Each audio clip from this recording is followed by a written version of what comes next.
drones which give off inversion energy and a container with unidentified RK stored in this location. The enemy aims to artificially combine these two forces to cause an inversion overload explosion. They have also blocked off the entry path with the Order's malignant tumors. First, remove the tumor from the container to reveal the RK stored inside. If I know the ancestors, they will have already identified the RK's properties. Just before the explosion happens, find the drone which matches the RK's properties and use it as cover. That drone seems to have similar technology to your inversion reinforcement device. If you have found the drone which has the correct RK properties, I can adjust the output to cancel out the blast energy. Descendant, the drone has been destroyed and the inversion energy emitter has been exposed. With this much output, you can remove the malignant tumor that is blocking the door. Here you go.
The commander of the Order of Truth has malignant tumors throughout their body.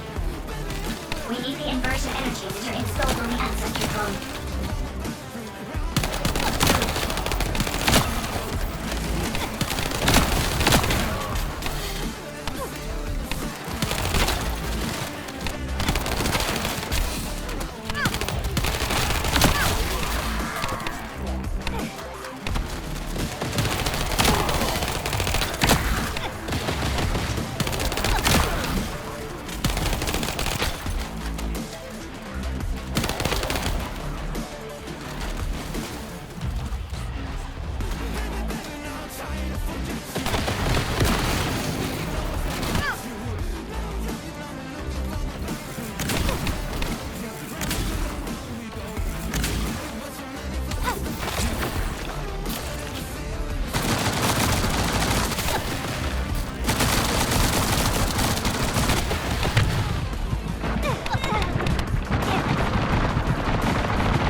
Descendant, the enemy has modified the Ancestor's weapon with Vulgus technology and are using it to emit inversion energy. It appears they are defending the gate with it. The weapon contains ancient arcane. The structure on the ground draws and releases this. Descendant, I will show you the properties of the arcane stored within the weapon. You can disconnect the energy link using your own arcane.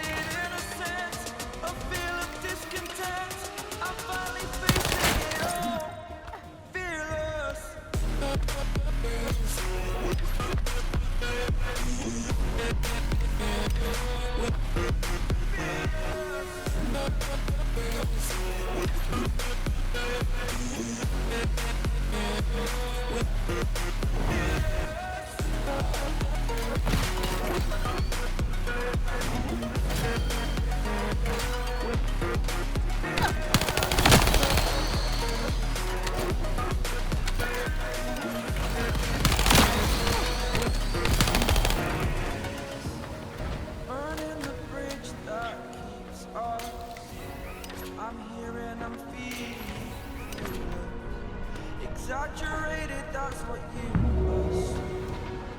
The story's over now, I must conclude. I am conflicted, watching where I step still, hanging in the balance, not the life I Descendant, the enemy commander is using the inversion energy as a personal barrier. We must find a device with the same arcade properties. You need to attack that device from above to penetrate the inversion energy.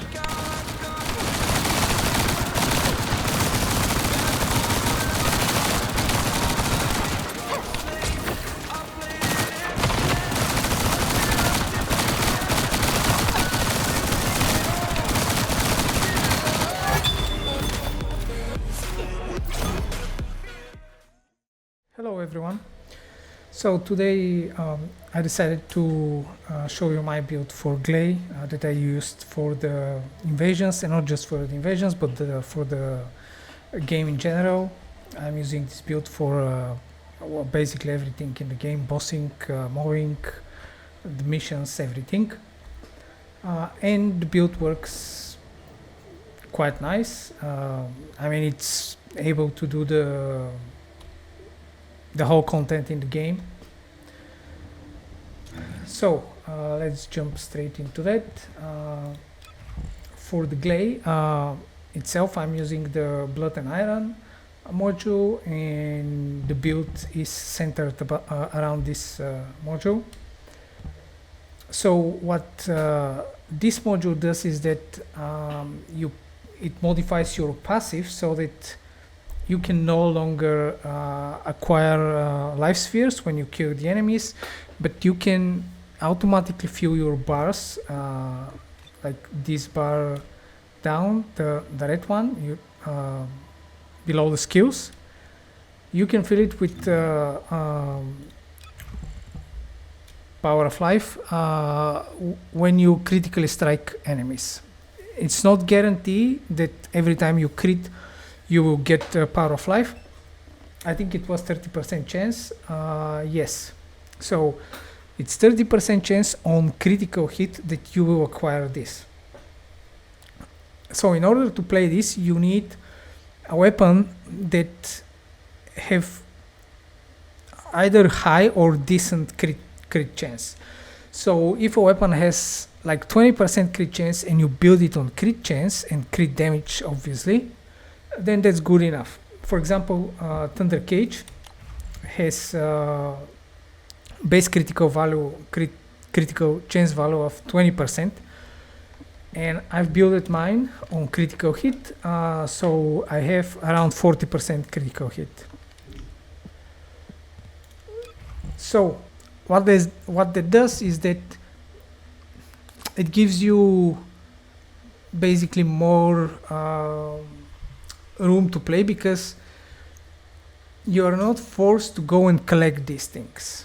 You can just position yourself where you want to position yourself and just keep shooting at the enemies or the boss, whatever, and you will eventually acquire this.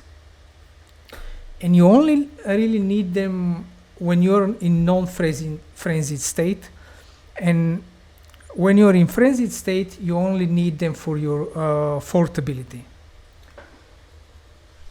So, in order to use her fort ability, you need 3 power of life, so 3 stacks. So if I spawn enemy now, and so you first have to enter in her frenzied state. It's not like requirement, as you can see. I already acquired one, so it's not requirement that you have to be in the frenzied state to acquire them. But in most of the time, if not all of the time, you will play her in frenzied state. And frenzied state gives her increased damage on the weapon. So we enter in frenzied state, you start attacking, and you can see I already have 2, now I have 3. Now with this, what I can do is I can activate my fort ability, and now in her fort ability, when you activate her fort ability, it won't expire until you shoot with your weapon. So 3 times, okay? It was just 3 shots. So obviously this is not a good way to play her, right? Because if you have only 3 shots on her fort ability, then what's the point of playing her? What's the point of building her on to play around her fort ability? So how you do it is that you activate her fort ability and there is no cooldown. It's like a channeled ability.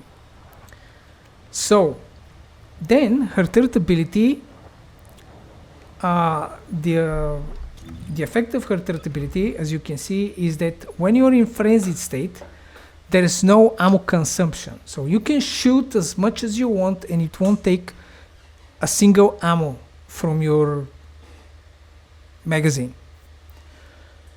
However, this has a cooldown and duration. So what you need to do is you need to increase the duration and decrease the cooldown. And I have to warn you that this build is, first of all, is very demanding build. Not just in terms of, well, of course, polarities and modules, but mostly on the reactor.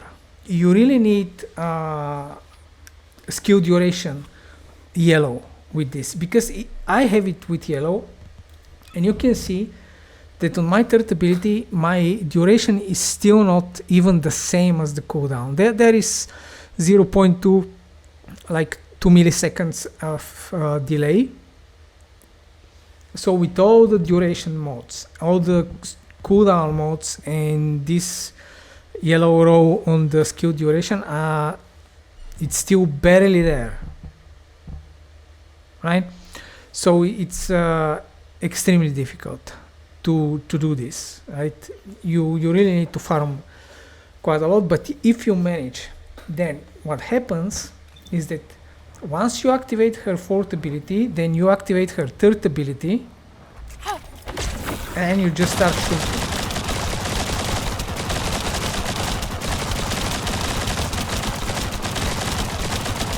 And the moment it expires, you just activate it again and you just keep shooting and shooting, and it never ends. You can just activate it once, her fourth ability, and then you can just constantly shoot and never get out of this ability.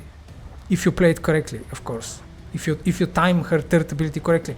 The thing is that you have to watch the duration of your third ability. It's not just like moving in, moving her out and shooting without watching your skill, because if you don't watch your skill, it will expire, you will just keep shooting and you will switch back to the normal weapon. Now you have to hit with the normal weapon, expend the ammo, reloading, until you stack up again the power of life to be able to activate the fourth ability again. So you want to prevent that as much as possible by looking constantly at your skill. And eventually you will acquire just a general feeling if you play her a lot when it expires, so it's not like you have to watch all the time. So it becomes easier. So for the modules, what you need is battle stamina for HP and skill duration. Then you need skill extension for more skill duration, increased HP and increased depth. This by default, again, into every single Descendant. We'll get back to HP collector later. Now, then you need maximized duration, again for skill duration. Now the problem is that, okay, this module comes with a skill power modifier minus 21%. On Gley, that's bad. That's genuinely bad, because you can get away on Bunny with this, and most certainly on Vaesa, because Vaesa has crazy damage multipliers. But on Gley, that's very, very bad, because as you can see, like on her fourth ability, she has not even 70% skill power, and it's, you know, skill power multiplied by this 70, like 68%. At least 68% is the damage modifier, and you just lost 21% of that, right? So as you can see, it becomes 47.8%, and that's not good because that's low. So if you let's say if you put just this one, focus on non-attribute. Focus on non-attribute, you need it because it gives you skill cooldown and it gives you skill damage, but in Gley's case, raw power won't scale your damage as much as skill power modifier, because she already has very low skill power modifier. So scaling her skill power modifier will give you more damage than if you try to scale her raw power. So you need more skill power modifier. So for that we get the focus on dimension, which gives you skill power modifier. Now, for some reason, when you place modules that gives you skill power modifier, they are not being counted here. I mean, they are being counted in the game when you play. Like when you shoot the enemy, it takes the damage into calculation, so it increases your damage, but you won't see it on the actual skill. I don't know if it's a bug or if it's intentional, but it's just the way it is. So don't worry that you don't see, like, you should see this percentage. Let's say it's 47%. It should be around 47%. So this 47, you should add another 47, so that should be 92%. But it doesn't show you 92%, right? It shows you 47. Anyway, it's still 92%, it's just that the game doesn't show it to you. So again, you need this for the skill power modifier, because you Rekt her modifier with this, and you need this for the skill duration. So basically you negate the negative effect of this with this one, with the focus on dimension. Then you put focus on non-attribute, because once you put a module that gives you skill power modifier, then you cannot put another one of the same type. So you cannot put another modifier, but you can put just raw power.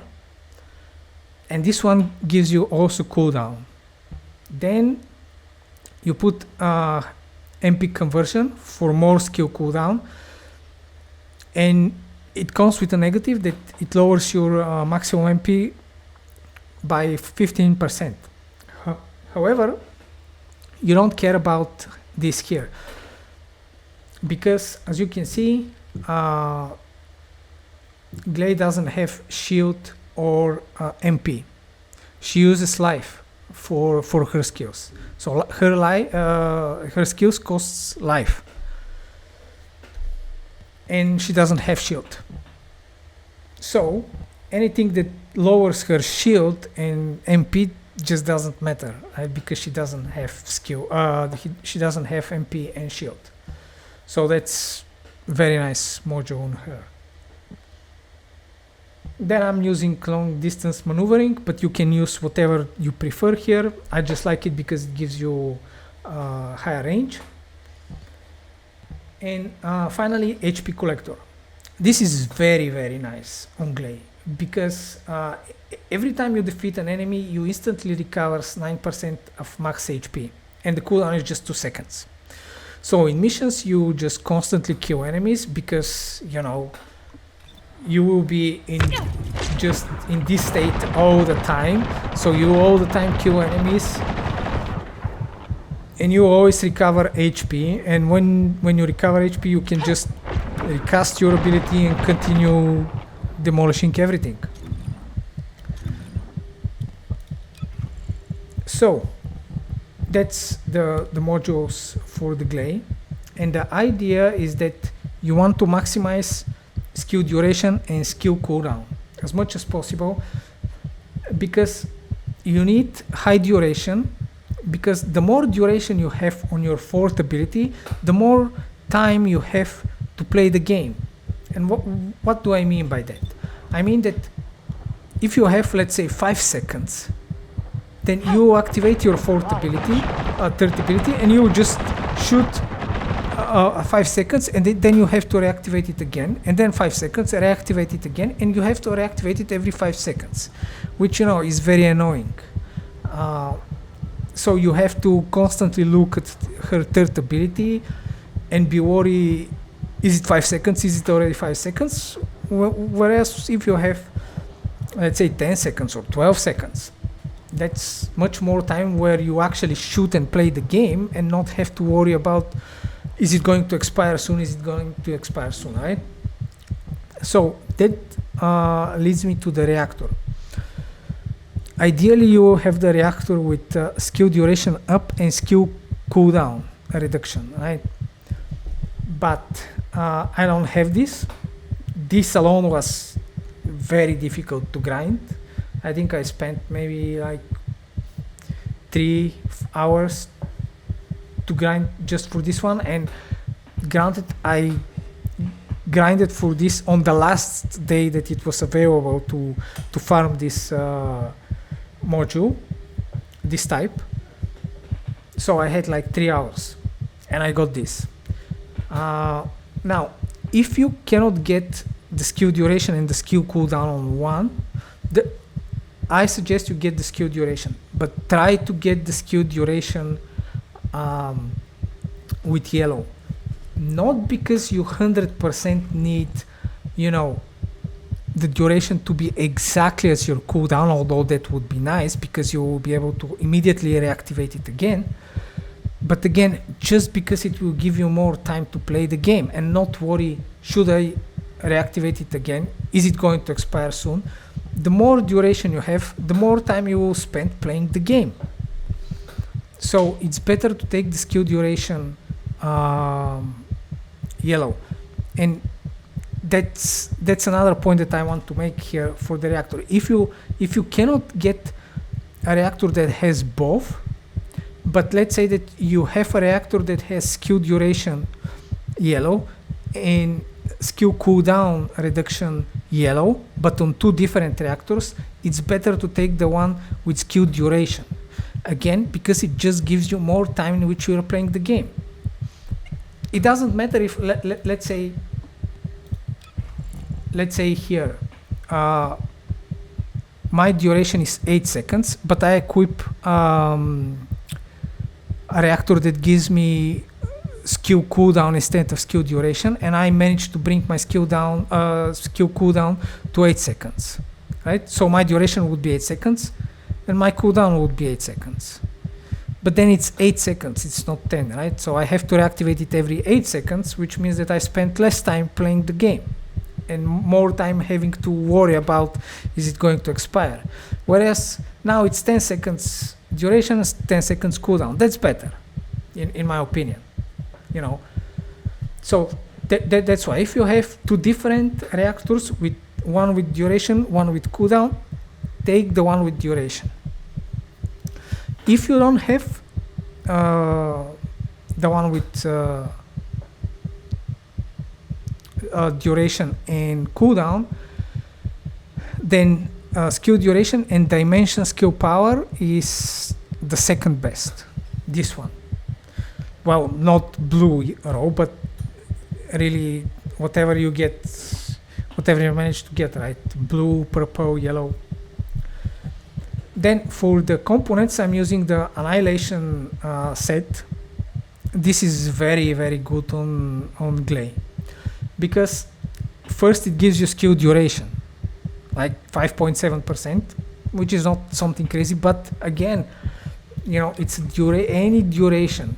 With all the modules with skill cooldown and skill duration, and with skill duration yellow row on the reactor, I still needed this set to be able to bring the difference by 2 milliseconds, right?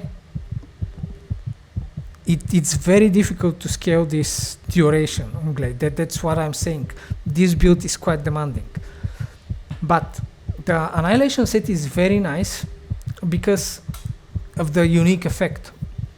What does is that firearm attack increases proportionally to the ratio of max HP to HP lost, up to 26%. And you know, when HP is 50% or lower, then you recover 16.4% of your HP. So what this does is that the less health you have, the more damage you do. And as you can see, you probably saw on the introduction video on the inventions, that when the boss, you know, the more damage the boss does to me, the more damage I will do to them. So it's like the boss is just killing themselves by trying to kill you, because the more they lower HP, the more damage they will take from you. And this set is very, very good on Gley. So what you want on the components is max HP and fire resistance and defense. This one that I have, these affixes are the best that you can get. However, of course, you want the max HP yellow, right? But this is good enough. If you can get it with purple, but not low-end purple, right? I mean, not that it's a huge problem, because Gley is 15.7k life, so any purple HP would be fine on her, really. But the higher the better. Then here you want chill resistance and really whatever else, because I think the other thing would be max MP or some other useless things that doesn't really matter on Gley, because she doesn't have shield, she doesn't have MP. So chill resistance and whatever else you get here. Then here you want a max HP, defense, and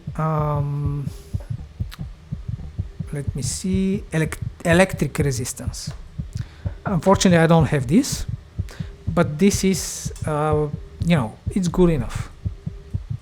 Ideally, again, you want max HP, defense, and electric resistance. Here you want this max HP, toxin resistance, and whatever else, because really whatever else here would be max shield or MP recovery or something like that. That doesn't really matter on her, because again, she doesn't have these things. So max HP, toxin resistance, and whatever else you can get. So that's for the Gley.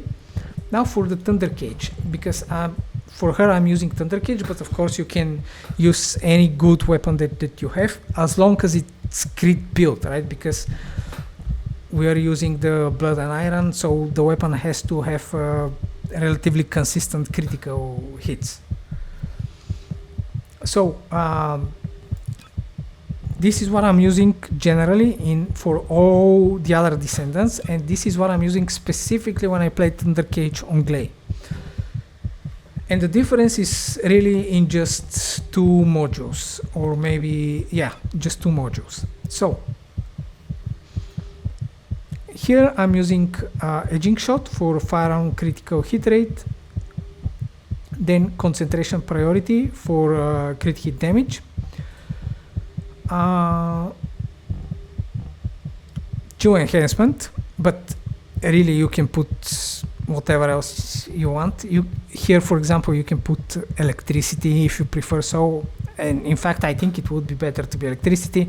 I just didn't want to change the polarity because this one was already polarized to this, so that's that. But I think that if you want to invest more, the electric enhancement would be better. Then you want fire rate, because as you can see on Gley, her fourth ability as you can see, exclusive weapon damage, same as equipped weapon. And by the way, the fire rate also applies to that. And I can demonstrate you this. So for example, okay, I have to shoot at these guys. So you saw me how fast I was shooting with the unique weapon, right? But if I switch to Afterglow Sword, that it shoots very slowly. Now, if I activate her unique ability while I have the Afterglow selected, right? And this is what will happen. Okay? This will be the fire rate. So, the more fire rate you have on the weapon, the faster you will shoot on her fourth ability. So therefore we take fire rate concentration. Then we have better concentration for firearm critical hit damage, action and reaction for firearm attack. Now this, the problem, my personal problem with this, is that it gives you a negative positive recoil, which is bad. Okay, the positive recoil is bad, the negative recoil is good. And I don't like the recoil of this weapon, so I counter it by putting concentration stabilizer, which gives me minus 30% recoil. Now, again, I said it on the previous video where I showed this build for the Thunder Cage. If you are fine with the recoil of the weapon, don't put concentration stabilizer. Instead, put this. And I don't mean specifically the chill. For example, if you have put here electricity, then put the appropriate electricity mode. You cannot put, again, another module that gives you elemental attack if you already put one. But you can put another module that enhances your elemental damage of the same type. So what I mean by that is, for example, here you can see on the module it says adds chill attack equal to 30% of firearm attack. So I cannot put any module that adds additional chill attack, like equal to firearm attack, right? But I can put this that gives me chill attack plus percentage chill attack. What that does is that if you put this and you don't have this, this won't work. Because first you need something that adds the chill attack as an element, and then this further increases that element. Okay? So it's not gonna work if you put this but you don't have this. It just won't register that you have chill in the first place, because you really don't. But for example, you can put, if you want electricity, which again in my opinion is better on the Thunder Cage because the effect is electricity, and you're willing to invest more, of course, because I was not. Maybe I will eventually, but I'm trying to build other weapons now. So you can add the electric enhancement and then put electric priority instead of concentration stabilizer, again only if you are fine with the recoil. If you are not fine with the recoil, just use concentration stabilizer. So moving on, then we need rifling reinforcement for firearm attack, mental focus, and better insight for more firearm critical hit rate.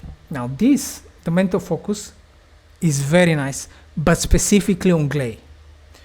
Because what it does is that when firing a firearm attack plus 1% for 2 seconds, and you can generate up to 150 stacks. But the stacks are lost when you reload the weapon or change the weapon. And this is the reason why it's shit on any other Descendants except Gley. Because, okay, so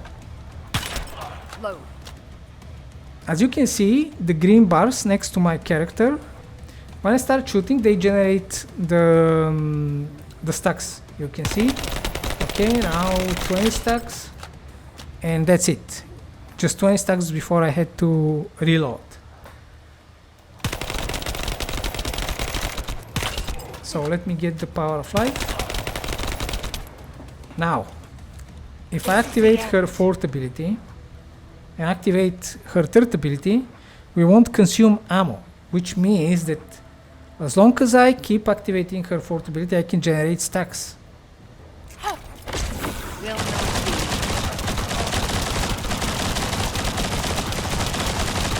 And you can see already 70 stacks. And I even reached 100 stacks before I had to reactivate her ability. So that's 100% firearm attack.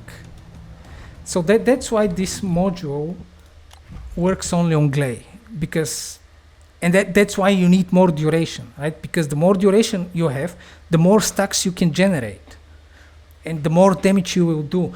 And then the boss, when the boss lowers your HP, you just keep getting even more and more and more damage.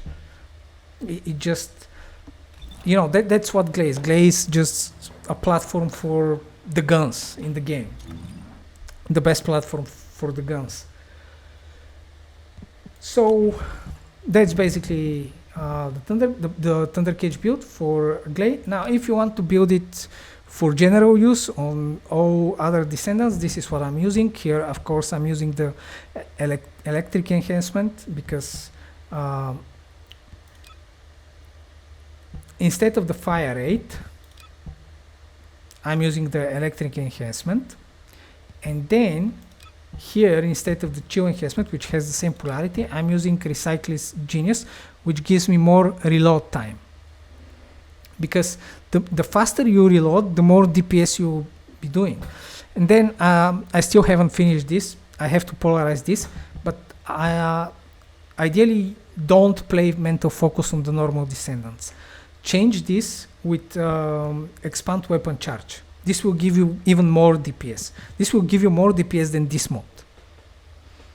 And everything else is really the same.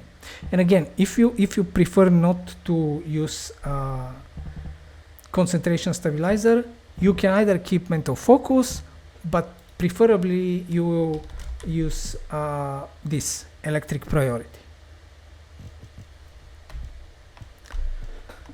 So that's it. That's all from me. Hope you enjoyed it. Hope it helps.